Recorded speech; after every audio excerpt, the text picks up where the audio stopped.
Olá, grande mestre da ciência geográfica, tudo bem com você? Professor Dino Rangel Geografia, diretamente aqui, olha, do NUSI Concursos, para corrigir com você a nossa prova de conhecimento específico dessa ciência maravilhosa. Eu tenho certeza que você se deu muito bem, hein? Você percebeu que a prova trouxe temas variados, né? Aquilo que nós contemplamos nas gravações e trouxe exatamente, né, a parte da BNCC e currículo, tá certo? Bom, a prova que nós vamos resolver tem como frase central: o amor é a força mais sutil do mundo, tá certo? Se você tem essa prova aí, tá certo, com esta frase, você perceber aqui a sequência das questões. Professor, mas eu não fiz com essa prova, não tem nenhum problema. A gente vai ler aqui as questões, frase por frase, e aí você já vai associando, vai procurando aí na sua prova, né? E aí você vai assinalando, tá ok?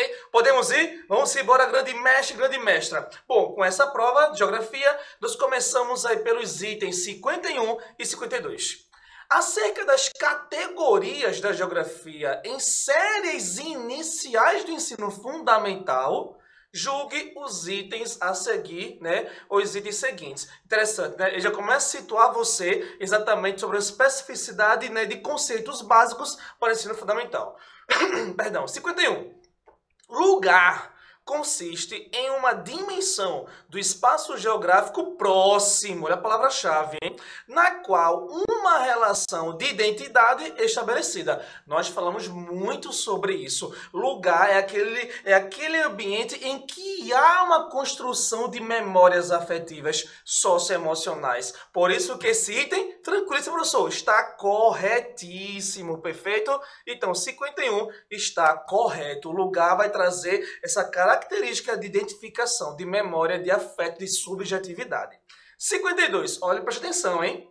Paisagem se refere a um espaço apropriado. Isto é, no qual se estabelece uma relação, olha a palavra, hein, de posse por uma comunidade. Nós trabalhamos muito bem nas gravações que quando falamos de uma área que é controlada, que ela se tem por posse, que ela é conquistada, estamos falando do conceito de território e não paisagem. Paisagem é tudo aquilo que está no campo especular, tudo aquilo que está ao alcance da minha visão. Por isso que o item 52 tranquilamente também está incorreto, né? O mestre ou a mestra que adquiriu o curso de questões aqui de geografia do NUSI, com certeza fez tranquilamente essas questões, hein? Temos certeza que você se deu muito bem nessa prova. Vamos embora? Olha aí, ó. Segundo o comando para as questões 53, 54 e 55. Com relação à trajetória do pensamento geográfico e suas definições e formulações no desenvolvimento do ensino da geografia na educação básica, julgue os itens a seguir. Interessante, né? Vai trazer agora o construto, né? Vai rebuscar a formação da geografia historicamente e de que forma essas escolas geográficas interferiram no conhecimento. Vamos lá. 53. No ensino da geografia tradicional, preste atenção, os estudos se desenvolvem por meio de blocos que não se relacionam nem internamente entre si. Essa questão fica casca de banana, né? Porque você pensa, geografia tradicional é aquela geografia que não leva a refletir, certo? A geografia da descrição, perfeito. Então, ó, se ela é da descrição, ela não vai ter ordem, vai ter critério. Essa é a casca de banana. Pelo contrário, não é pelo fato da geografia ser tradicional que ela não vai estabelecer critérios de análise de descrição. É o que o item está dizendo. Está dizendo que, olha, não há relação nem internamente entre si, entre os blocos. Então, por isso que esse item está incorreto. Preste atenção. Mesmo que haja um tradicionalismo no ensino, né, existe uma concomitância, uma sequência dos conteúdos, tá certo? Por isso, o 53 está errado. Ok, mestre e mestra? Bora embora. 54.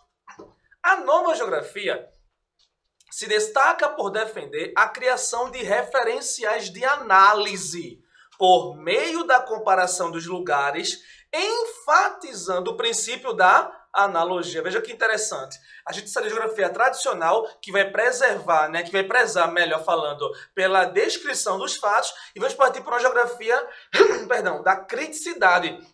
da reflexão. E claro, se a geografia é da reflexão, ele vai trazer métodos comparativos de análises entre áreas. Por isso que o item 54, muito bem, ele está correto. Tá ok, mestre? Bora sim, bora. 55, preste atenção. A corrente da geografia crítica procura romper, olha a palavra-chave, romper, com a compartimentação dos estudos geográficos, adotando o materialismo histórico dialético como método. A gente vai lembrar, né, exatamente voltada a Karl Marx, né, a René Descartes, né, essa forma de estudo diferenciado. Mas, pessoal, a geografia que tem por base a criticidade, a geografia reformista, professor, me lembro muito bem Milton Santos, perfeito. Essa geografia, como é que ela pode romper, né, com os estudos geográficos? Pelo contrário, ela vai aperfeiçoar os estudos geográficos de forma a levar a construir, tanto no professor quanto no aluno, um senso de criticidade sobre aquilo que ele vivencia no seu espaço. Então, sim, ele tem influência marxista, né, tem influência reformista, tem influência de compreensão, né, de como os mecanismos econômicos vão interferir no meio educacional, mas ele, diante disso, vai levar um senso de responsabilidade para o aluno social. Então, ele não pode, né, dissociar-se dos estudos geográficos, por isso que o 55 ele está errado. Tá certo, pessoal? Peço perdão a vocês pela minha voz, a rinite. Mas vamos lá, vamos embora. Vamos falar agora dos itens 56, 57 e 58. A respeito da cultura, gente, nós falamos muito sobre isso nas gravações aqui no NUSE. Eu disse, pessoal, territorialidade é um conceito base. Vai estar na tua prova. Olha aqui, ó. A respeito da cultura, territorialidade e prática da geografia escolar, julgue os itens subsequentes. 56. A territorialidade é definida pela relação com o espaço, manifestando-se na escala mais próxima do vivido. Nós diferenciamos muito bem a questão do território e territorialidade. Território é a área da posse, a área conquistada. A territorialidade é o espaço de convivência, é o espaço de aculturação, é o espaço de interrelação, de construção do indivíduo em relação àquele território e vice-versa. Por isso que, tranquilamente, o item 56, é claro, ele está correto, tá certo? Ele vai trazer em consideração o espaço vivido, por isso ele vai além do território. 57. Usar a cultura geográfica dos alunos como elemento de problematização do processo formativo torna a geografia mais atraente e promove aprendizagens significativas. Nós falamos isso muito em nossas gravações. Se você traz um contexto, por exemplo, espaço, lugar, território, e você traz o exemplo daquele lugar, né, daquele ambiente, daquele bairro que aquele aluno vivencia, na prática ele vai compreender muito melhor os conceitos estabelecidos em sala de aula, constituídos em sala de aula. Por isso que esse item também está corretíssimo. E para fechar esse comando, 58. Ensinar a geografia, preste atenção, a partir de elementos culturais. Preste atenção, gente, né?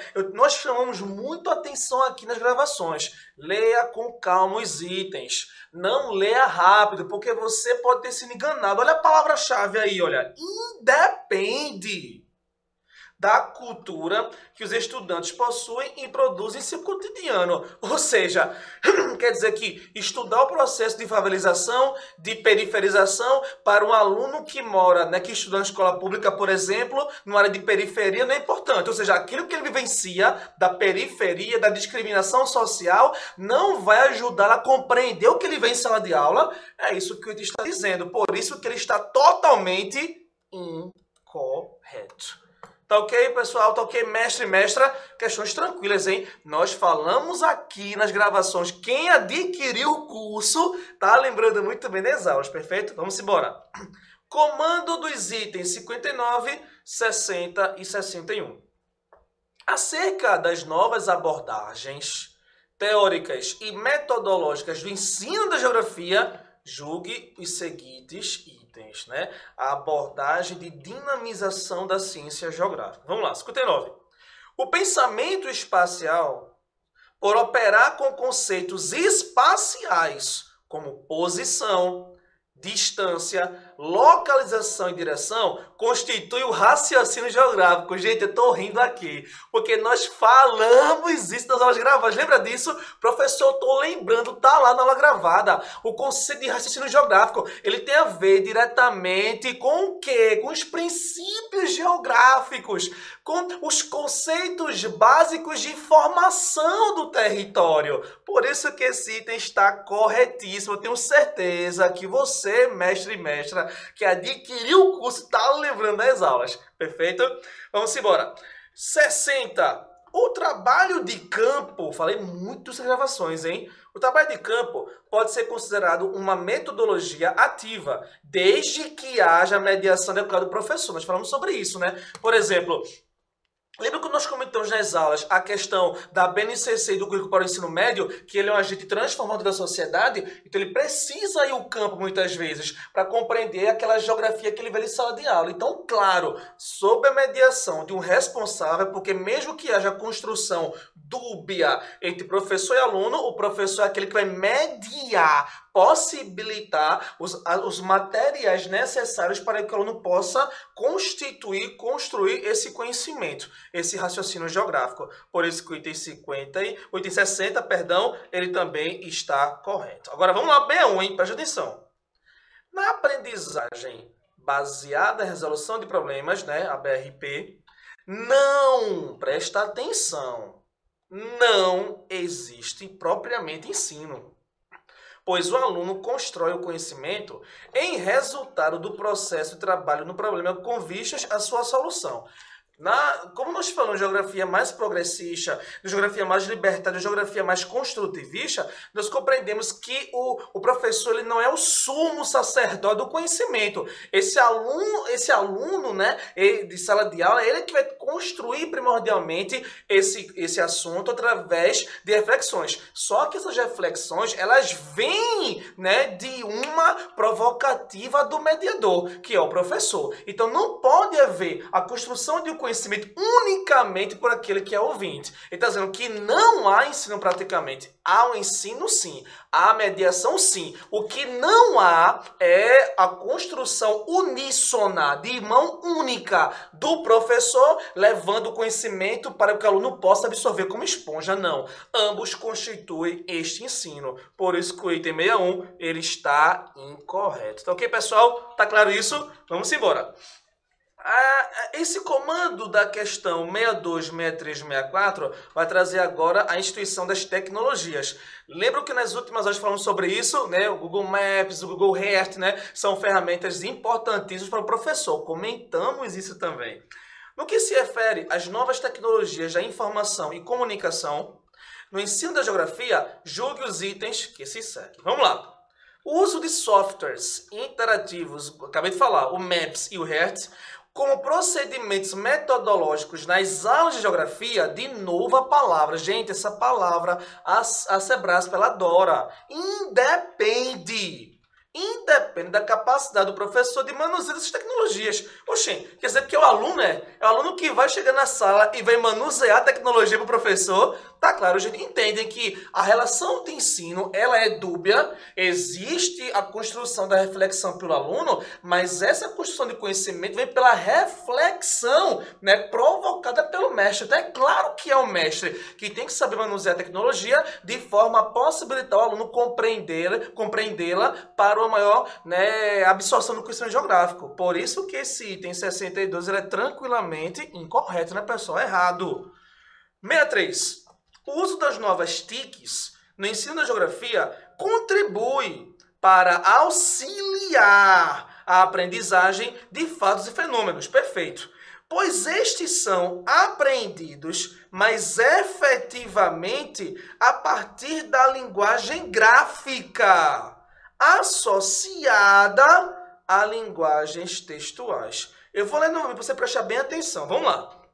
O uso das novas tecnologias no ensino da geografia contribui para auxiliar a aprendizagem de fatos e fenômenos, pois estes são aprendidos, mas efetivamente a partir da linguagem gráfica associada a linguagens textuais. Ou seja, eu vou ter o processo de linguagem, né, diretamente voltado à linguagem, né, escrita, e vou ter, por outro lado, a linguagem gráfica, ou seja, o aluno poder compreender a dinâmica, por exemplo, populacional do seu bairro, da sua cidade, através de barras de gráficos, através da pirâmide etária, ou seja, vai associar aquilo que é da norma padrão, culto à pirâmide etária, e vai associar aquela dinâmica, por exemplo, da conificação, né, do envelhecimento da população, né, da sua cidade através do gráfico. Por isso que esse item também o que esse item está correto, beleza? O anterior está incorreto. 64.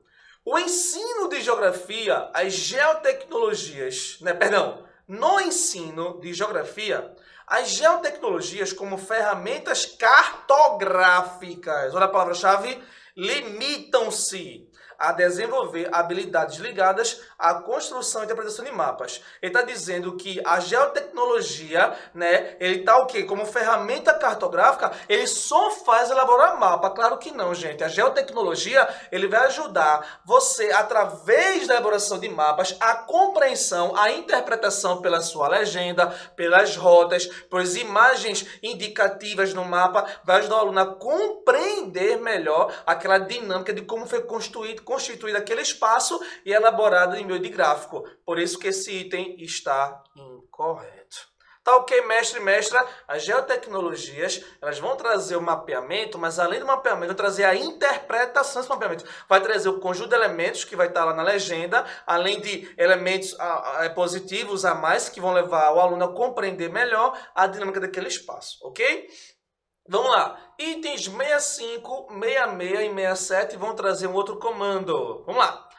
As experiências educativas mostram o processo avaliativo, né? Perdão, mostram que o processo avaliativo é um dos desafios que o docente enfrenta em seu trabalho pedagógico. A respeito desse assunto, julgue os itens seguintes. Preste muito bem atenção nesses itens, né? Vamos lá. Por meio da avaliação somativa, o professor de geografia consegue detectar pontos fracos no processo de ensino-aprendizagem e possibilitar meios de formação que respondam às características individuais dos alunos. Veja, é uma casca de banana aí, né? Professor, a avaliação somativa, como seria isso? É aquela avaliação que vai trazer, né, a provinha, o pontinho do trabalho? Não, a avaliação somativa, ela dá a ideia do construtivismo. Ela dá a ideia que vai levar em consideração esse método, né, eu vou chamá-lo de descritivo, da prova e de um ponto, de um seminário, de um trabalho, mas vai em consideração a subjetividade do ser, a forma como o aluno vai compreender e vai corresponder àquele conteúdo. Por isso que esse item, ele está correto, tá certo? Isso, ele leva em consideração os aspectos não apenas descritivos, não apenas, como posso dizer, administrativos, doutrinários, dogmáticos, prova descrita, não, mas uma avaliação prática, a compreensão que o aluno tem da sociedade a partir da construção do conhecimento geográfico. 66. A avaliação em que se busca estabelecer a mediação da aprendizagem dos estudantes, atribuindo a eles uma nota, está submetida, muitas vezes, a uma distorção epistemológica. Percebeu a diferença desse item em relação ao anterior? Agora está falando o seguinte, ó, epistemológico, ou seja, aquilo que é colocado, que é pré-estabelecido. Sim, esse item 66 também é correto, porque aqui ele vai levar em consideração apenas o fator descritivo da avaliação. Fez a prova, deu tudo certinho, tirou 8, beleza, então você foi bem. Então aqui é um processo de avaliação meramente descritivo, tá certo? Então no item 66, nós temos aqui o item correto, ok? Agora preste atenção nesse 67, né? O uso de critérios na avaliação do processo de aprendizagem em geografia serve para que os estudantes possam compreender e analisar as relações de fenômenos geográficos em seu espaço e vivência. Gente, essa questão ela foi uma casca de banana para muitas pessoas, viu? Porque é o seguinte, estabelecimento de critério é algo voltado ao tradicional. Se é algo voltado ao tradicional, como é que ele vai se relacionar com a vivência? Só que quando ele fala critério, ele está se referindo à ordem conteudista. Eu não falei agora há pouco, nas questões anteriores, que para que haja construção do conhecimento prático, o professor tem que ser mediador, então tem que haver uma ordem de categorização, uma ordem, né, de sistematização do conteúdo para que o aluno possa compreender as relações espaciais através dessa categoria. Por isso que esse item ele também está correto, tá certo? Preste atenção. Ele não está falando aqui da questão de critério de avaliação como tradicional, ele está falando como critério de avaliação no sentido de poder possibilitar o aluno compreender na prática aquilo que ele vivencia, tá certo? Vamos lá. Itens 68 e 69. Olha o comando, hein? Acerca das competências e habilidades do currículo de Pernambuco, para o componente curricular de Geografia, nos ensinos fundamental e médio, julgue os itens a seguir.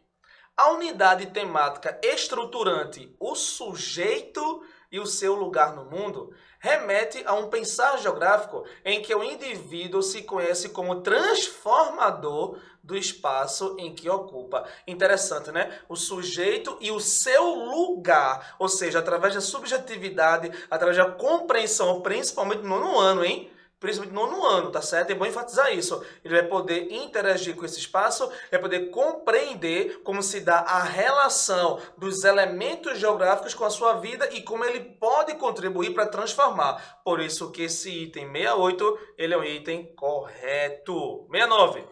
A cartografia, preste atenção, ele vai especificar o ano.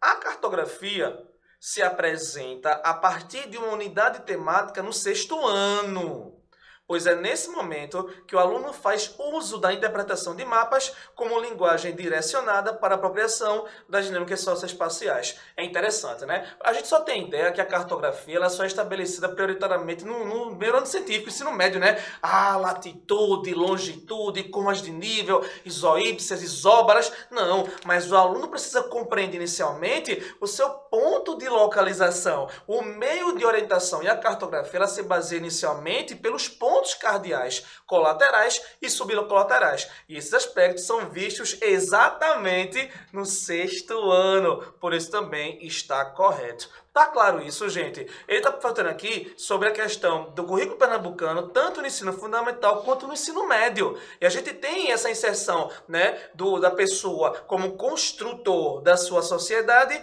e, ao mesmo tempo, também ele vai ter essa questão da cartografia, que vai ser nos anos iniciais, né, do fundamental, no caso, né, do 5º, no 6º ano, para que ele possa desenvolver o senso de espaço-temporalidade. Beleza? Vamos lá.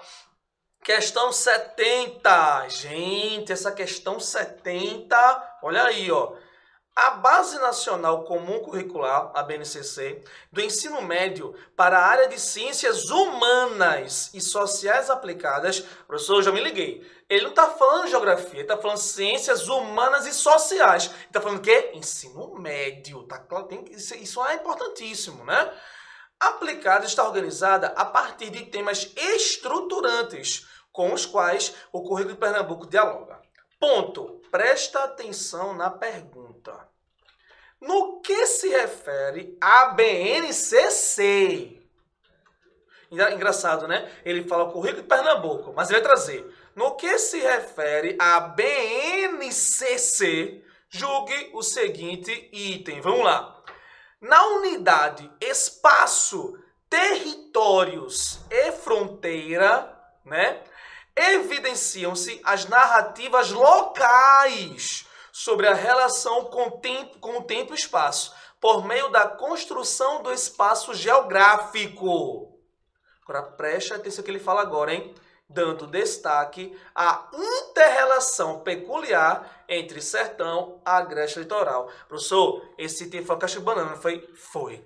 Porque, interessante, né? Ele está trazendo inter-relação. Professor, inter-relação, sertão, agreste litoral. Oxê, faz parte do território, perfeito. Mas quando ele fala inter-relação dos fatos e fenômenos, ele está falando de unidade temática voltada à cultura, à apropriação cultural, à inserção da territorialidade naquele espaço. Como é que o sertanejo vai compreender a realidade geográfica do seu espaço, o agrestino e o pessoal do litoral? Quando ele fala na BNCC, a unidade territórios, fronteira e espaço, ele se refere à questão da amplitude dos territórios em sentido de estados-nações, no sentido geopolítico. Por isso que esse item está incorreto. Casca de banana, né? Interessante. Ele vai fazer, de acordo com a BNCC, ou seja, a nível nacional, o que é que essa unidade temática representa? Ela está voltada à geopolítica, ao conceito de território. No caso aqui da questão, ele está dizendo que é uma inter-relação, né, dos espaços voltados ao aprendizado, né, da construção do espaço, fortalecendo as três áreas. Aí a unidade voltada à cultura. Perfeito? Agora vamos entrar diretamente aqui no aspecto específico da nossa ciência, beleza? Vamos embora? A partir da questão 71. Olha o comando. Dada a centralidade geopolítica da Ucrânia para a Rússia e para a OTAN, bem como a possibilidade de um transbordamento das hostilidades no presente ou em um futuro próximo para outras regiões do continente europeu, especialmente para membros da Aliança Militar Norte-Americana, a guerra na Ucrânia constitui potencialmente um dos casos raros daquilo que William Seward Jr. denominou de eventos estruturais, ou seja, eventos que têm longo prazo no sistema internacional, funcionando como gatilhos para as mudanças latentes. Ou seja, o texto está querendo dizer o seguinte, né? Lembra que nós falamos sobre isso, a questão da geopolítica, a questão dos conflitos, a questão da Crimeia, que eu falei sobre isso? Naturalmente, né, a Sebrasf trouxe aí um conflito da atualidade, eu vou ser redundante, né? Bastante contemporâneo, né? Atualizadíssimo, né? Voltando a esse conflito atual entre Rússia e Ucrânia. E ele está falando no texto que esse conflito vai trazer grandes desdobramentos, perfeito? Então a questão vai se referir a isso. Itens do 7.1 ao 7.4, aí a questão é: tendo o assunto do texto precedente como referência inicial, julgue os itens a seguir, acerca da atual guerra na Ucrânia e de seus desdobramentos geopolíticos e econômicos. Preste atenção. Vamos lá. 71. O contexto geopolítico da guerra na Ucrânia gerou um rebatimento econômico direto na Rússia. Interessante, ele não falou falou na Rússia, devido às sanções impostas, né, pela União Europeia e pelos Estados Unidos da América. Esse item tranquiliza, pessoal. Quem acompanhou as notícias percebeu que vários países voltados que têm aliança fortemente com os Estados Unidos estabeleceram fortes sanções à Rússia. Nós precisamos compreender que existe um contexto, um construto histórico voltado à Rússia, ligado à União Soviética e aos Estados Unidos, né, voltando àquele potencial da Guerra Fria entre os países do capitalismo, né, do eixo leste e do oeste, e do outro lado, do eixo leste com a União Soviética. Então a Rússia, por essa invasão à Ucrânia, ela sofre grandes sanções econômicas de vários países. Por isso que esse item ele está o quê? Corretíssimo, perfeito? Vamos lá, 72, preste atenção.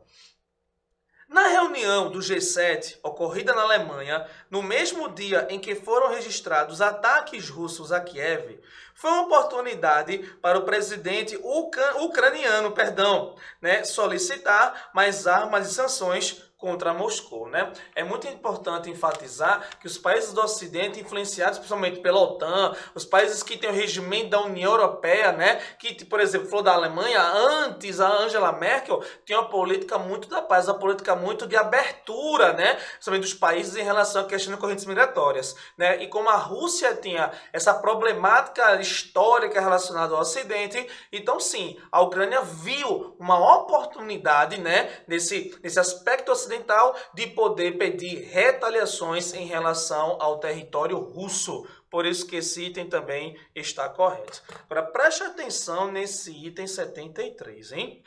Na incursão russa iniciada recentemente nas províncias separatistas do leste ucraniano, nós falamos sobre isso, né? Luhansk e Donetsk, né? Lembram? As forças militares russas usaram a mesma estratégia e similares ataques bélicos que haviam adotado em 2014 para a invasão da Crimeia pelo porto de Sebastopol. Nós vimos que quem acompanhou os conflitos... Essa questão foi interessante, né? Quem acompanhou os conflitos, né?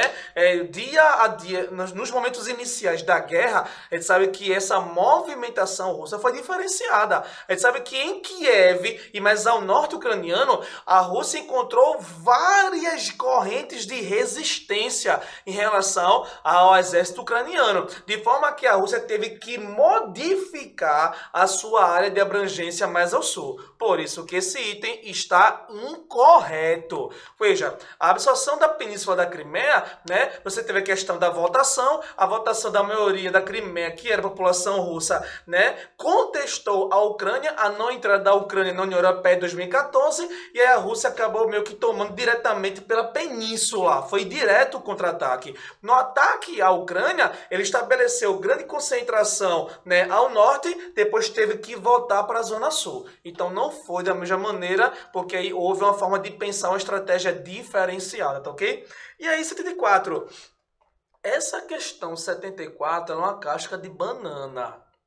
Preste atenção, ela é uma questão que, professor, as cascas de banana não são as questões erradas, não. Tem questões que induzem você a marcá-la como errada. Preste atenção. As sanções impostas à Rússia têm motivado a emigração, a saída de muitos bilionários, russos para os Emirados Árabes Unidos, pessoal. Quem não prestou atenção nisso, quem não viu suas notícias, marcou como falso. Mas, gente, Dubai, pela interligação do Oriente Médio, da influência do Irã, nós sabemos que a Rússia tem uma forte influência histórica com o Irã, lembra disso, né? A questão da Síria também, a parte extremista que tem uma vinculação com o Irã e com a Rússia, muitos bilionários russos foram para Dubai, encontraram lá uma oportunidade de refúgio e de restabelecimento econômico. Então, sim, uma boa parte dos bilionários foram para os Emirados Árabes. Essa é a casca de banana que muitas pessoas erraram, hein? Esse 74 está correto, ele não está errado, tá certo? Preste atenção. Os Emirados Árabes, né, como fonte de entrada diretamente para o Oriente Médio, viu a estratégia de absorver essa mão de obra que eu digo assim, né? Não diretamente escrava, não pobre, mas pelo contrário, é riquíssima, né, de investimentos dos bilionários russos. E a questão 75, olha aí, ó, professor, de novo o conceito de territorialidade. Gente, nós falamos muito sobre isso nas aulas. Isso estaria na prova, e veja o quanto caiu. A territorialidade atual, que envolve o conflito na Ucrânia, né, remete ao Erteland, uma teoria geopolítica criada no século XIX pelo geógrafo britânico Mackinder, né, John Mackinder, e elogiado pelo presidente russo Vladimir Putin. Ou seja, essa teoria geopolítica, ela vai dar a ideia de dominação de um sistema maior através da corrente marítima ou intercontinental. Acabei de falar que historicamente, né, a questão da Crimeia foi doada anteriormente à Rússia para a Ucrânia, né, a parte de ligação portuária, ela volta a ser acoplada diretamente à Rússia e através disso, posteriormente, a Rússia vai atacar a Ucrânia pela questão territorial de posse de poder. Então vai se assemelhar a essa teoria, porque ela vai dizer que é uma expansão de um país precursor de guerra a um outro território, por isso que o item 75 ele está correto. Perfeito, pessoal? Vamos embora. Vamos falar um pouquinho aqui agora sobre a questão econômica a nível mundial e também a questão nacional. Falamos muito sobre isso nas aulas, hein? 76, até a questão 80. Vamos embora. Julgue os itens a seguir acerca da economia e das desigualdades socioespaciais em escala mundial, assim como suas repercussões no Brasil. Vamos embora. Essa questão tem casca de banana, hein? 76. Apesar da alta inflação do período pós-pandemia, da guerra na Ucrânia e das incertezas, políticas em ano eleitoral, o Brasil tem dado sinais de recuperação no mercado de trabalho e a estimativa da OCDE é que neste ano o crescimento econômico brasileiro seja um pouco maior que o crescimento da economia mundial. Gente, veja só, por incrível que pareça, o IBGE, né, a FAO, mas principalmente os órgãos nacionais, eles já trouxeram a perspectiva de superávit brasileiro. Como assim, professor? Realmente, a economia brasileira ela teve um certo crescimento 2021 para 2022. Nós voltamos a ter uma dinamização da economia voltada principalmente ao setor agropecuário e porque o setor de comércio expandiu muito a questão do setor farmacêutico na questão da farmácia. Então, sim, nós tivemos agora um processo de, inicialmente, claro, reorganização da economia brasileira, de forma que o PIB realmente ele voltou a aumentar em relação a 2021. Só que o comparativo brasileiro não é a nível de anos interterritorial. Eu estou comparando o Brasil a nível mundial. Claro que não, né, gente? Se eu for comparar Austrália, Nova Zelândia, que foram países que prezaram por políticas de assistência muito forte em relação ao Covid, né? Países como a Alemanha e a Inglaterra, né? Nós tivemos aí economias mundiais com maior crescimento que o próprio Brasil. Até economias entre outros países, né, como Taiwan, por exemplo, Índia, países que também trouxeram uma seriedade mais forte em relação ao combate à pandemia e em alguns aspectos econômicos teve um crescimento mais relevante que o nacional. Por isso que esse item 76 ele está incorreto, ok? Lembre-se, ele não está comparando o Brasil em relação a ele mesmo no ano anterior. Está comparando, está dizendo que afirmando que o crescimento econômico brasileiro superou o crescimento econômico mundial. Por isso é falso. 77. A teoria dos dois circuitos da economia urbana, criada por Milton Santos, põe os países desenvolvidos na instância do circuito superior e os países desenvolvidos na instância do circuito inferior. É interessante que essa teoria dos dois circuitos ela leva em consideração a dinamização de hierarquia urbana através dos países periféricos e dos países centralizadores, de forma que os países centralizadores, nós sabemos muito bem que Milton Santos foi um cara, né, baseado nas teorias reformistas, nas teorias marxistas, na teoria da compreensão de que a desigualdade socioeconômica potencializa a fome e a miséria. Milton Santos compreendeu que há um poder de influência, de interpolarização muito maior das grandes economias em relação às economias menores, ou seja, dos grandes circuitos em relação aos circuitos menores. Por isso que o item 77, ele está correto. 78. O fato de o Brasil situar-se na periferia do capitalismo internacional, que expressão interessante, né? Está diretamente ligado à sua condição socioeconômica resultante do seu desigual desenvolvimento histórico na escala mundial e de suas relações na incorporação das forças produtivas.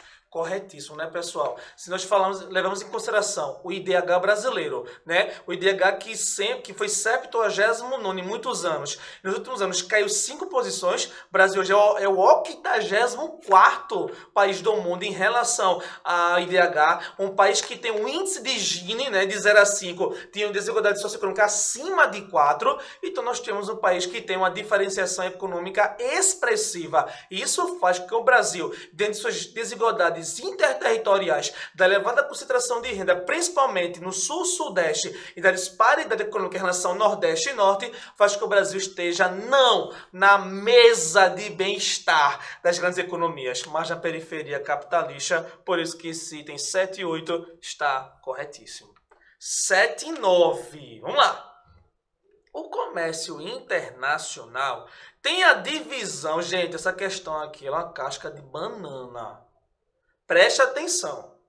O comércio internacional tem a divisão internacional do trabalho como alicerce de equidade produtiva e o protecionismo como mecanismo de defesa dos países subdesenvolvidos. Professor, eu tenho certeza que muitas pessoas que não prestaram atenção, que não interpretaram corretamente, marcaram esse item como errado.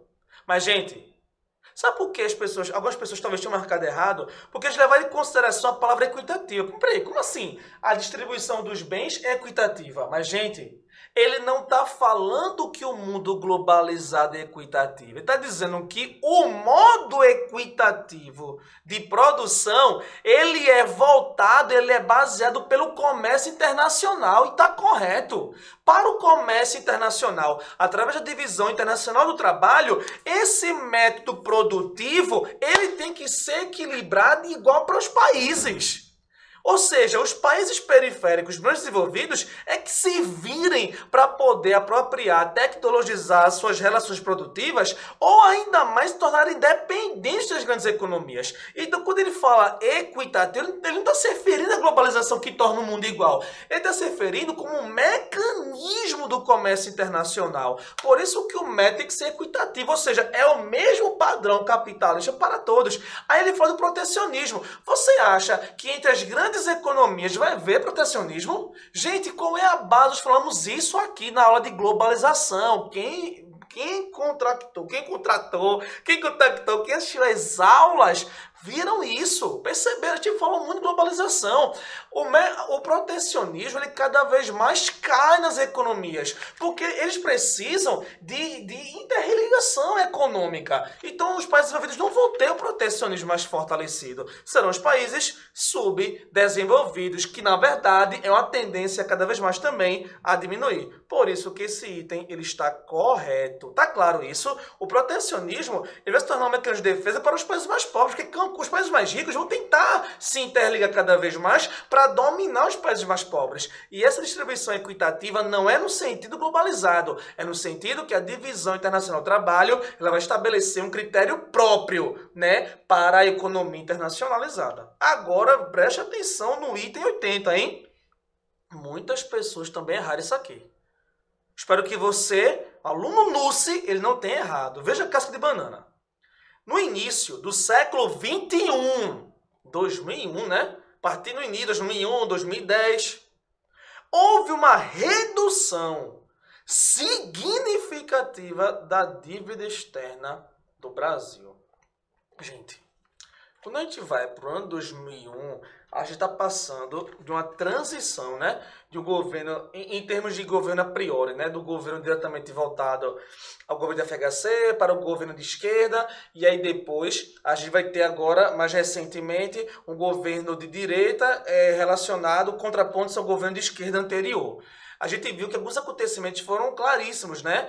Tanto positivos como negativos. A gente teve a volta do Brasil para o mapa da fome, a gente teve agora há pouco, por outro lado, o crescimento do PIB, mas, gente, ele está trazendo a palavra expressiva nesse crescimento. Ele está dizendo que houve uma redução expressiva. Só para vocês terem ideia, no último ano, né, a gente teve um aumento em 5% da dívida externa. Então, como é que houve uma redução? Esse item está incorreto. Professor, mas no governo de Lula e Dilma Rousseff não houve a priorização de políticas assistencialistas? Houve. Ou seja, aquele que vai a partir do governo de FHC em diante. Houve. Mas isso não reduziu de forma significativa a dívida externa. O que aconteceu foi que o Brasil acabou perdoando alguns países como o Paraguai, por exemplo, de suas dívidas. Não é verdade? Mas essa dívida em relação ao exterior, na verdade, nesses últimos, que são os primeiros anos iniciais também, né? Século XX, século XIX, perdão, 2019 e 2020, né? Nós tivemos um aumento da dívida externa. Por isso que 80 é falso. Então, ok, pessoal? Vamos embora, né? Questões de 81 a 85. Olha aí, gente. Uma questão, professor, essa questão aqui, ela foi punk, foi. Talvez esse comando de questão, se não mais, tenha sido um dos mais difíceis, né, dessa prova. A gente falou um pouquinho sobre isso aqui, na questão, né, da Guerra Fria, da questão da polaridade e dos conflitos mundiais. Apesar de que, na minha opinião, é uma questão muito voltada ao contexto histórico, né? Vamos embora. Após a Segunda Guerra Mundial, a prioridade da economia capitalista passava a se garantir, de forma sustentada, no crescimento mundial e na elevação dos níveis de emprego. Para isso, era preciso reestruturar as instituições existentes e criar outras novas. tanto no âmbito interno dos países quanto no âmbito internacional, ou seja, eu tinha falado do período pós Segunda Guerra Mundial, que vai trazer uma intenção, né, de reestruturação econômica e de formação de eixos, tá bom? Olha a pergunta. Com relação à economia do período pós Segunda Guerra Mundial, professor, já estou me situando. Pós Segunda Guerra Mundial, pós 45, eu vou ter a formação dos dois eixos. Perfeito. O eixo leste versus o eixo oeste, a União Soviética versus, né, o capitalismo nos Estados Unidos, socialismo versus capitalismo. A guerra armamentista, a guerra espacial, a guerra ideológica, a guerra polarizadora de eixos. Polarizadora de eixos, beleza? Vamos lá. Então vamos analisar os itens subsequentes em relação à dinâmica do pós-Segunda Guerra Mundial, ok? Vamos lá. Item 81. Os acordos entre Churchill, Roosevelt e Stalin, preste atenção. Churchill, Reino Britânico, né? Roosevelt, Estados Unidos e Stalin. União Soviética, né, pessoal? Trotsky, Lenin, Stalin, preste atenção.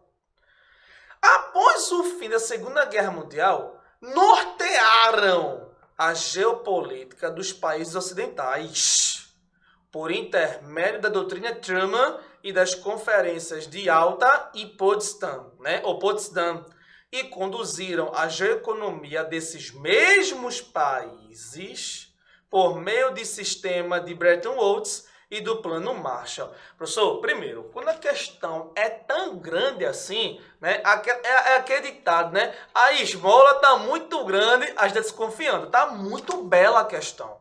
E ela, se você não tiver um cuidado especial, vai induzir você a errar. Veja, professor, pode estar correto? Pode, porque está falando de muitos planos. Pode, é verdade, né? Bretton Woods, que vai estabelecer a questão de um fortalecimento econômico, Plano Marshall de reestruturação da economia ocidental. Ótimo, beleza, beleza. Só que ele está falando, veja que interessante, né? Ele está falando de geopolítica dos países ocidentais. Onde é que entra Stalin aí, pessoal? Perceberam que eu enfatizei Trotsky, Lenin, Stalin. A gente tem uma política de Roosevelt, a gente tem uma política de Churchill que vai estabelecer um crescimento do eixo ocidental. Mas Stalin não vai fortalecer esse eixo ocidental. Então, por isso, tranquilamente, a gente vai assinalar esse item como um item incorreto. Perfeito? Bretton Woods, eu vou enfatizar agora nos próximos itens. Na ocasião, olha de novo, ó, dos acordos de Bretton Woods, foram criadas instituições econômicas internacionais, como o FMI e o Banco Internacional para a Reconstrução e Desenvolvimento, o atual Banco Mundial. Corretíssimo. Foi um mecanismo econômico criado a partir de 1944 para estabelecer fortalecimento da moeda europeia e do dólar, de forma que houvesse uma reconstituição dos países, o fortalecimento do eixo ocidental. Então, a dinâmica do sistema Bretton Woods se levou em consideração o fortalecimento, a reestruturação econômica desses ditos países, tá certo? Por isso que o item 82, ele está correto. 83.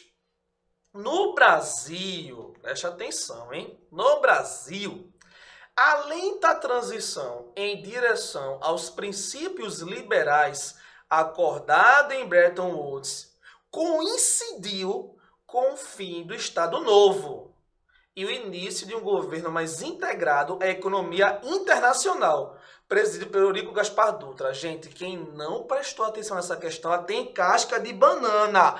E eu digo a vocês, casca de banana não é só voltado para o erro, não. Essa questão ela vai induzir você totalmente a errar. Oxê, economia, abertura de economia internacional por Eurico Gaspar Dutra? Mas, gente, qual foi a primeira medida que Dutra assumiu que Dutra teve quando assumiu o Brasil, 46? Ele extinguiu o PCB. Lembra disso não? Ah, professor, tá percebendo que eu falei que essa questão traz um contexto histórico muito forte? Quando Dutra assumiu o Brasil, apesar dele criar o plano SALT, saúde, alimentação, transporte e energia, além dele criar uma política de internacionalização de compras. Ah, ele comprou muito eletrônico, então ele internacionalizou a produção, tá certo? Ele extinguiu o PCB. Então, se ele priorizou um governo de política de importação e extinguiu o PCB, é claro que a economia estava voltada para o âmbito internacional. Ele não está dizendo, preste atenção, que no período democrático, né, de 46 a 63, houve uma priorização. Ele está falando diretamente, especificamente do governo de Eurico Gaspar Dutra. E quando o Dutra assume o Brasil, ele prioriza a importação de bens e extingue o PCB. Aí ele fala mais, professor, Bretton Woods se coincidiu com a questão do Estado Novo? Sim, porque o Estado Novo foi o quê? 37 a 45. A cúpula econômica, né, o acordo econômico de Bretton Woods, estabeleceu em 44. Por isso que esse item, está correto. Uma questão difícil, hein? Realmente, foi esse comando de questão foi o comando que vai diferenciar você. Vai diferenciar realmente aí esse aluno. Tô torcendo por você, hein? Nós estaremos lá tomando posse desse concurso. Vamos embora. 84. No Brasil, a conjuntura do crescimento econômico varguista, presta atenção, ele falou de Gaspar Dutra, acabei de falar para vocês, extingue o PCB e importação de bens eletroeletrônicos, uma economia internacionalizada, como depois de JK também, mas ele fala agora de Vargas, né? No Brasil, 83, não é isso? Vamos lá, 84. No Brasil, a conjuntura do crescimento econômico varguista esteve desvinculada da Segunda Guerra Mundial, mas diretamente ligada ao keynesianismo interno do investimento desenvolvimentista, que teve efeito significativo no crescimento econômico do brasileiro nas décadas de 50 do século XX. Professor, essa questão ela tá meio feiosa? Tá não, ela tá corretíssima. Veja, quando eu falo modelo keynesianista, eu tô falando de desenvolvimento interregional. É quando eu vou criar uma política de desenvolvimento dentro da minha própria região, por um controle estatal. E Vargas, principalmente nos anos 50, a pessoa teve 2 períodos de Vargas, né? Governo provisório, constitucional, Estado Novo, beleza. Só que quando ele volta em 50, ele não volta com o pai dos pobres. O professor é mesmo. Ele não cria o BNDE, Banco Nacional de Desenvolvimento do Nordeste, e em 53 ele cria o quê? A Petrobras, com investimento estatal. Então sim, Vargas vai trazer uma política keynesianista, ou seja, de assistencialismo estatal para o Brasil nos anos 50, por isso que esse item 84 ele também está correto. Meu mestre e minha mestre, a gente que trabalha com geografia, muitas vezes trabalhamos na escola com história, né? Então, se você fez uma associação geográfica, histórica e vice-versa, você se deu bem nessas questões, com certeza. Vamos lá, e o item 85. A reconstrução econômica da Alemanha dos primeiros 15 anos após a Segunda Guerra Mundial foi mais rápida que aquela do período entre guerras, com certeza, né, pessoal? Porque no período entre guerras tem o processo de repartição, lembra disso? O processo de repartição da Alemanha. Com o fim da Segunda Guerra Mundial, a gente teve posteriormente o quê? E depois com a queda do socialismo, principalmente, né, a partir da queda do Muro de Berlim em 89, a gente vai ter uma reconstituição das Alemanhas Oriental e Ocidental e uma reunificação para tornar a Alemanha única. Então a gente tem o FMI, o Banco Internacional, então a gente teve desenvolvimentos e investimentos internacionais europeus muito mais fortalecidos para reerguer a Alemanha nesse período pós Segunda Guerra Mundial do que no período entre guerras. Por isso que o item 85 ele está corretíssimo. Vamos embora, né? Passamos da metade, né, da correção da prova. Vamos embora. Comando da questão que vai da 86 até a 90. Vamos embora. No que concerne as relações de trabalho, a agropecuária, indústria e a espacialidade da população, julgue os itens a seguir. Interessante essa braço, né, velho? Ela inclui várias temáticas em uma questão só, né? Em um comando de questão só para os itens 86 a 90. Vamos embora. Haja vista o enfraquecimento dos sindicatos e o fortalecimento das leis de terceirização, as relações de trabalho da atual revolução tecnocientífica e internacional são similares àquelas do auge do Fordismo nos países desenvolvidos. Questão casca de banana, né? Professor, essa questão está corretíssima. Oxê, o modelo Fordista, ele traz aquele modelo de trabalho, né, especializado, cada pessoa fazendo a sua etapa, né, fazendo um trabalho, só que sem saber estava produtiva. Gente, quando estamos falando da divisão internacional do trabalho contemporâneo, estamos falando de produtividade de mão de obra altamente especializada. A relação do produto ela é mais direta com o consumidor. Há uma relação intrínseca.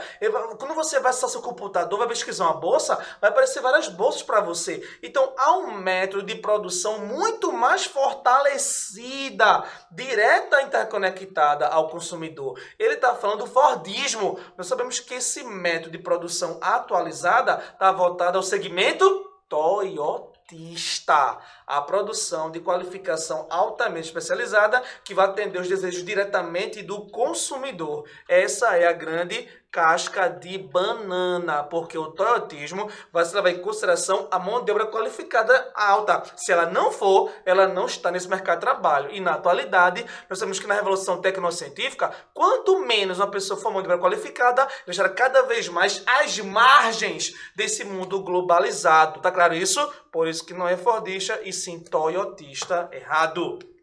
87. No Brasil, a análise urbana. Falamos muito sobre isso, hein?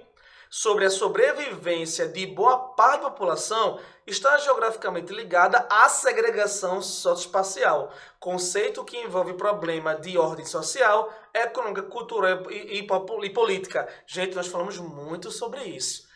Por exemplo, nós falamos aqui de Boa Viagem, né? A favela em Trapulso, isso. Aquela favela que está à margem do Shopping Recife. Então, nós temos um processo de um mesmo bairro, de uma mesma área geográfica, realidades econômicas distintas. Então, sim, a segregação socioespacial, a gentrificação, a macrocefalia urbana são processos que vão caracterizar o espaço urbano, tanto brasileiro quanto pernambucano. Por isso que o 87 está corretíssimo.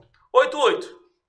O meio técnico-científico, preste atenção, conceito proposto por Milton Santos, tem seu marco temporal espacial vinculado aos sistemas de modernização desenvolvidos a partir do fim da Segunda Guerra Mundial. Gente, quando há a concepção do espaço de meio técnico-científico, ele vai trazer a relação da globalização, né? Por isso que ele tem em seu livro, né? Por uma outra globalização. Essa globalização, ela vem muito mais recentemente. Ela vem exatamente da extinção do socialismo e da supremacia do capitalismo a nível globalizado, a nível mundial. Então isso remete aos anos 90, 2000, 2010, 2011, por exemplo, quando os alemães criam a indústria 4.0, a revolução cyber, a tecnologização das relações. Então, essa concepção do meio técnico-científico formacional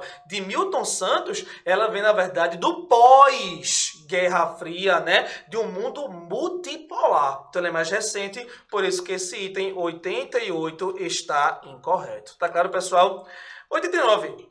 O volume da produção agropecuária mundial é suficiente para alimentar os quase 8 bilhões de habitantes do planeta. Mas, entretanto, contudo, todavia, pesquisas mostram que milhares de pessoas ainda se encontram em condições de insegurança alimentar devido às desigualdades e à exploração humana, isso principalmente pessoal no continente africano, né? Veja que interessante. Se nós vivemos uma revolução do meio científico, se nós vivemos de uma revolução verde, anos 50, 70, se nós vivemos de uma mecanização agrícola expressiva, se nós vivemos de uma cibernetização, da tecnologização das relações, a gente tem uma produção muito melhor, mais qualificada e mais rápida. Só que isso não diminui a desigualdade socioeconômica entre as nações. Então, países africanos, no seu geral, com países latino-americanos, eles não vão ter um abastecimento propício, básico e satisfatório das condições alimentares. Por isso que o item 89 está corretíssimo. 90! A China e os Estados Unidos da América lideram a produção industrial mundial. Perfeito. É importante, nós falamos muito isso em sala de aula. Estados Unidos é o maior PIB mundial, mas o maior parque industrial mundial é a China. Aí ele fala, né? Vírgula. E o Brasil, vírgula, preste atenção.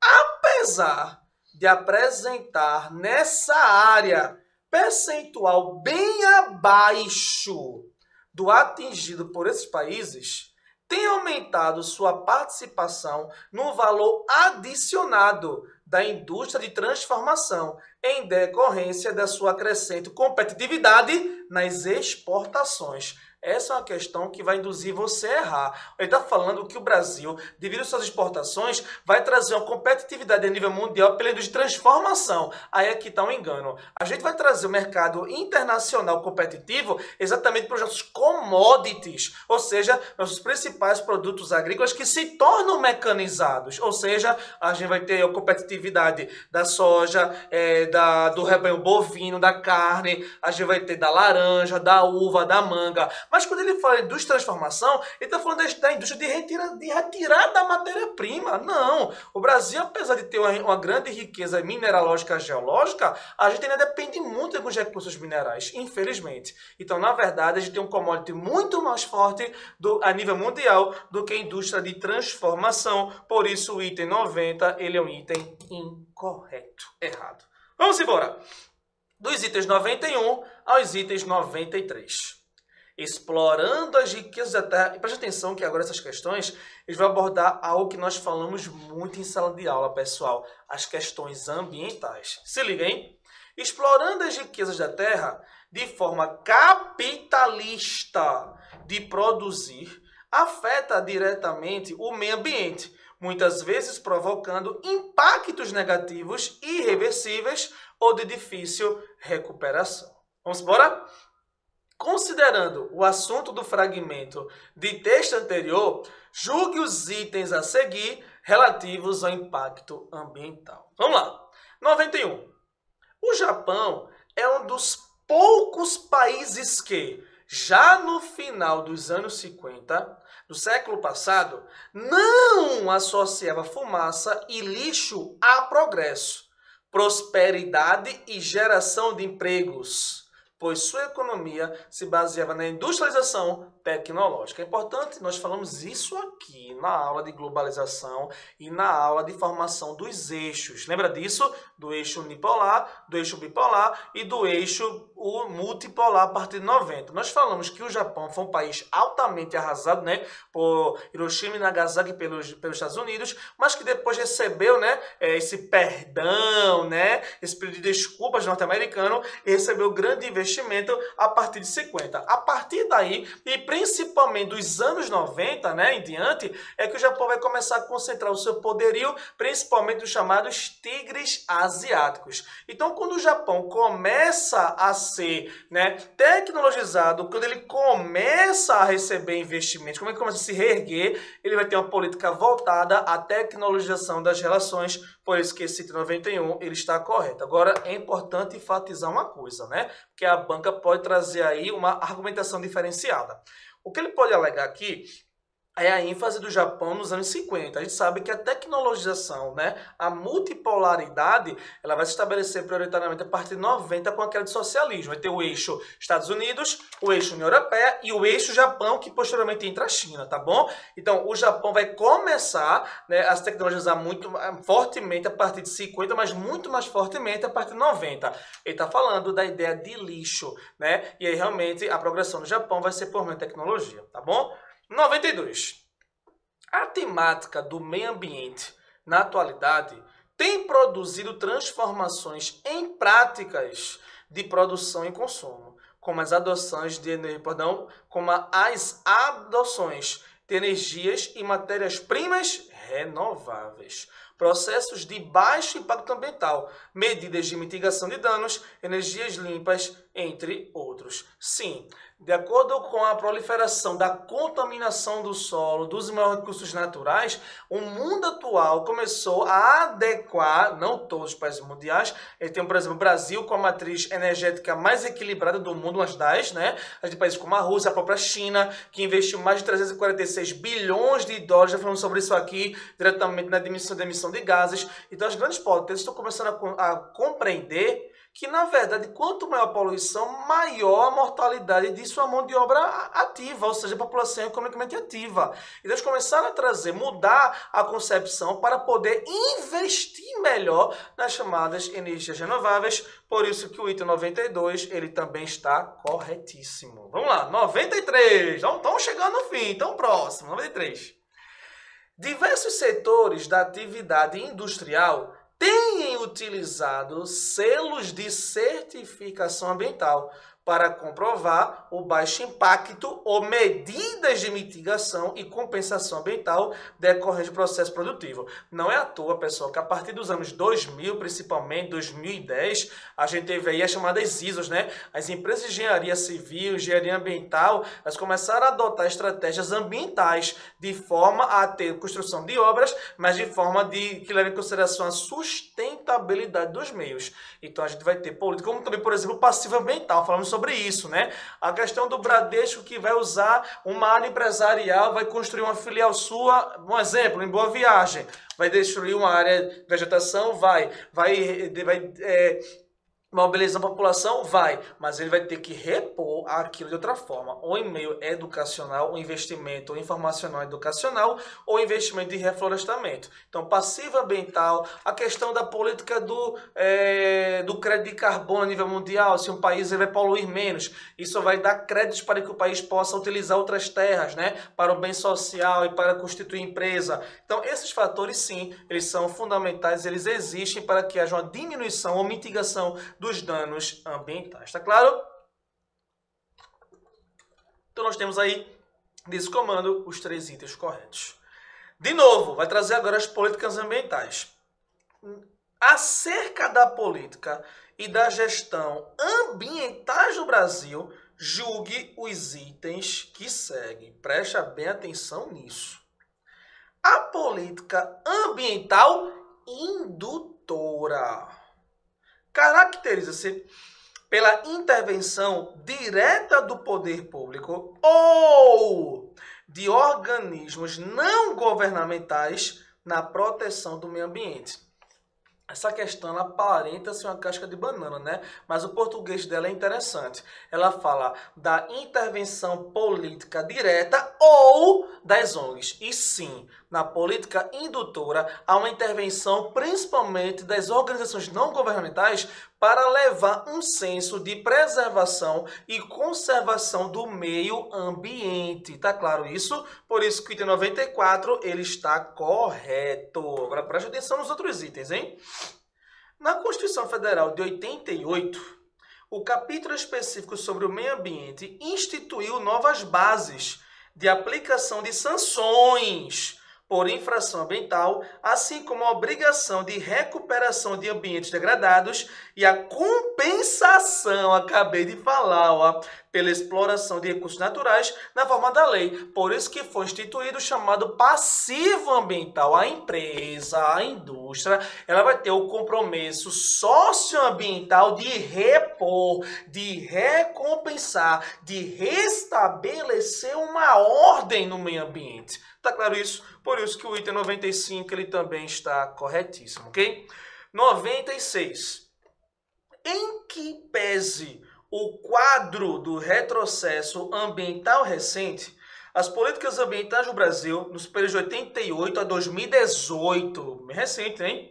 Foram marcadas pelo processo de democratização e descentralização decisórias e pela rápida disseminação da noção de desenvolvimento sustentável. Professor, essa questão, ela é aquela questão casca de banana que vai induzir você a errar. É interessante, ela vai induzir você a errar. Mas, gente, lembram que houve a Rio 92. Ah, professor, primeira conferência de Estocolmo, 72 na Suécia. Um alerta sobre o aquecimento global. Rio 92. Viu que ele fala que o período, ó, de 88 a 2018, a gente vai ter a Rio 92, que vai instituir o Conselho de Desenvolvimento Sustentável e vai trazer a criação da Agenda 21 e aí ver os posteriores, né? A Rio 20, né?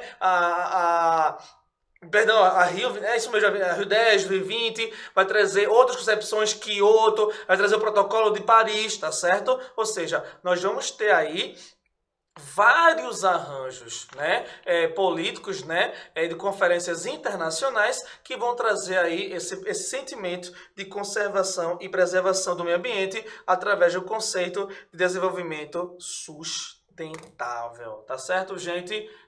Então aí, né, a RIMAS 10, 92 e RIMAS 20 são concepções que vão ajudar ao fortalecimento do meio ambiente nacional. 97 e 98, olha aí, olha, de novo vai trazer a concepção de ambiente, de meio ambiente. Duas grandes vertentes podem ser identificadas no movimento ambientalista. De um lado estão os preservacionistas, do outro os conservacionistas. Quanto às estratégias dos preservacionistas e a dos conservacionistas, julgue os itens subconsecutivos. Gente, conservar há uma intervenção, mas essa intervenção é racional. Preservar, intocabilidade. Não uso do espaço de forma que ele permaneça intacto. Tá claro isso? E aí preste atenção que aí esse item 97 é trazer uma casca de banana. Os preservacionistas advogam, ou seja, defendem a implementação de estratégias de uso sustentável dos recursos naturais, em que, preste atenção, em que as populações locais possam fazer uso dos recursos naturais para a sua subsistência, bem como adotar o manejo que evita esses ecossistemas. Interessante final, ele vai usar manejos de intocabilidade para que não se degrada, mas ele vai permitir o uso racional. Gente, não, para a corrente preservacionista não há o uso do recurso. Essa conscientização de uso consciente do recurso natural é do conservadorismo. Por isso que esse item está errado. Casca de... Aí sim, é literalmente uma casca de banana. No conservadorismo não há o uso do recurso natural de forma racional. No preservacionismo não. A intocabilidade vai garantir a preservação, a permanência daquele ecossistema, né, voltado para as gerações futuras. E aí vem a 98. Tanto os conservacionistas quanto os preservacionistas, em seus diagnósticos sobre a crise ambiental do planeta, chamam atenção para as relações entre o subdesenvolvimento, as instabilidades política, institucional e a degradação de ecossistemas terrestres. Esse item está correto. Por incrível que pareça, está correto. Porque, veja, a ideia de não usar um ambiente tem que ser referenciado por uma política de compreensão de que aquilo precisa se manter. Como também uma política conservadorista. Se eu vou usar o recurso de maneira racional ou se eu vou torná-lo intocável, eu tenho que debater sobre medidas políticas mundiais de forma que se possa manter aquele ecossistema. Então, por isso que, independente, ou seja, em ambos os sistemas, em ambas as concepções ambientalistas, a política de discussões, ou melhor, a discussão sobre as políticas mundiais, ela é importantíssima,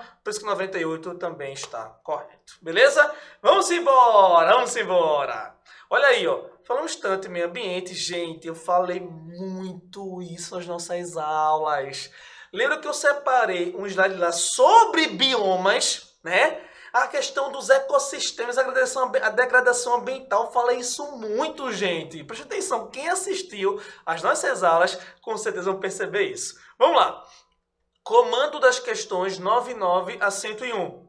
Considerando a realidade dos ecossistemas naturais do planeta Terra, julgue os itens a seguir. Os movimentos naturais da Terra, ele já começa a destacar isso, hein? especificamente os geológicos, agem destruindo definitivamente os biomas.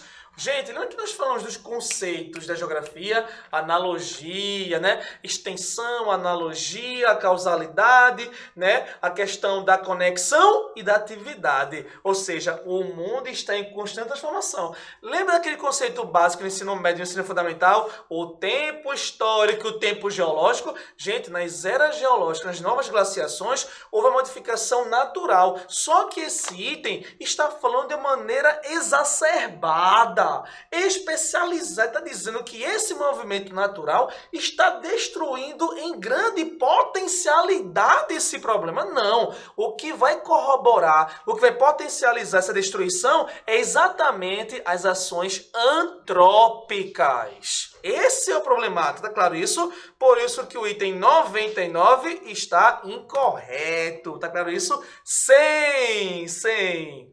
A ação antrópica nos diversos ecossistemas naturais tem sido lenta.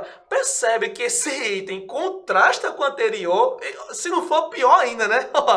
A ação antrópica nos diversos ecossistemas naturais tem sido lenta e com direção previsível, o que possibilita a construção de processos de seleção.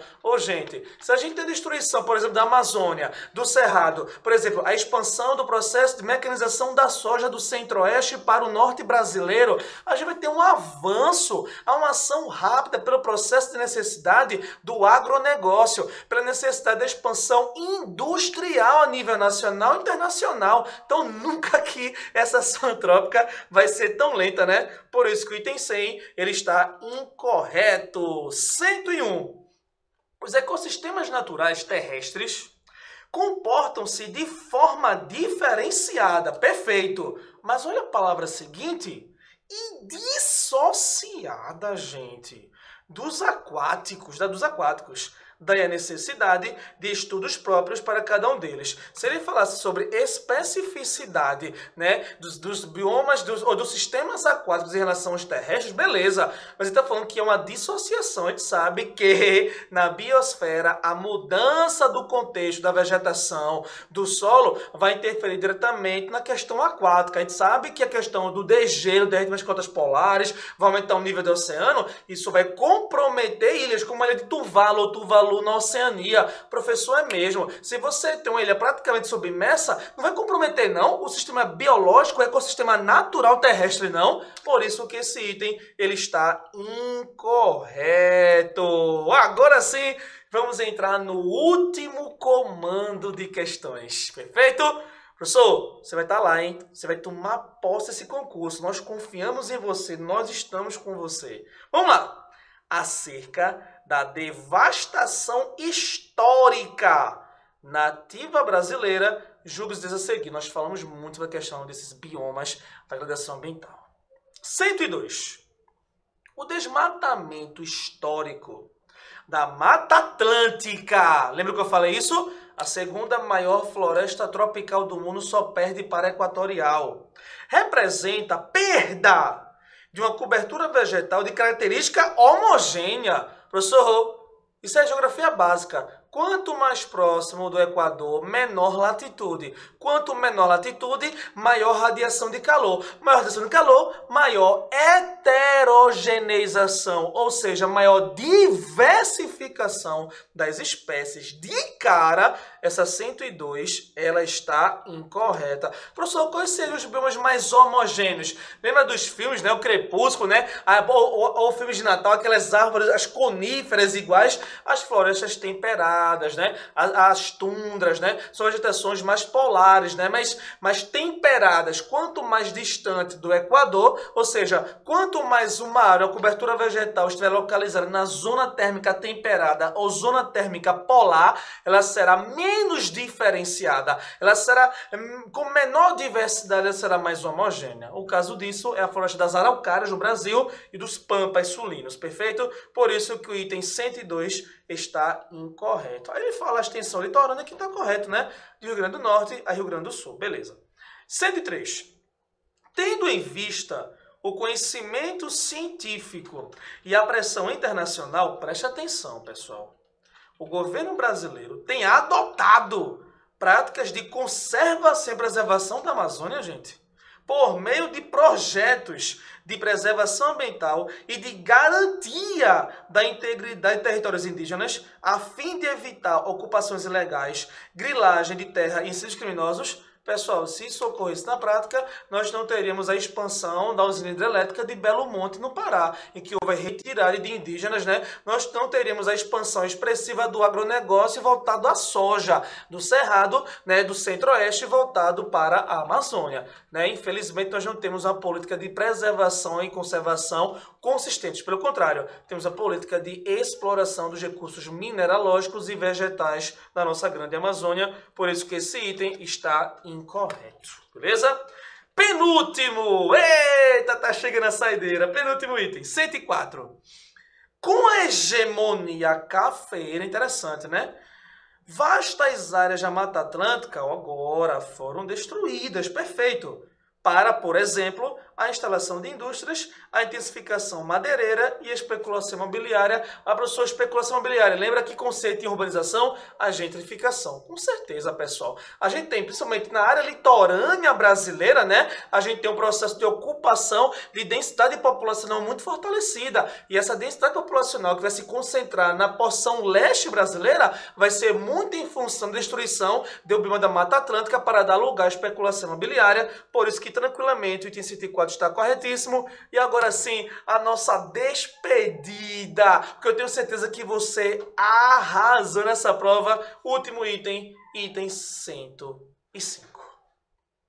O Cerrado é o bioma, gente, presta atenção, é o bioma que tem sido menos devastado. Que é isso, pessoal? A gente viu reportagem recentemente dos incêndios no Cerrado. A gente falou agora há pouco qual é a região. Lembra que das aulas de regionalização? Qual é a região que cresce na questão da produção agropecuária? Centro-Oeste. Qual é a região que cresce em ritmo de urbanização, de industrialização? Centro-Oeste. Se o Centro-Oeste está crescendo tanto no agronegócio, como é que vai diminuir a devastação do Cerrado, pessoal? Falamos muito isso em sala de aula. Ele continua, ó.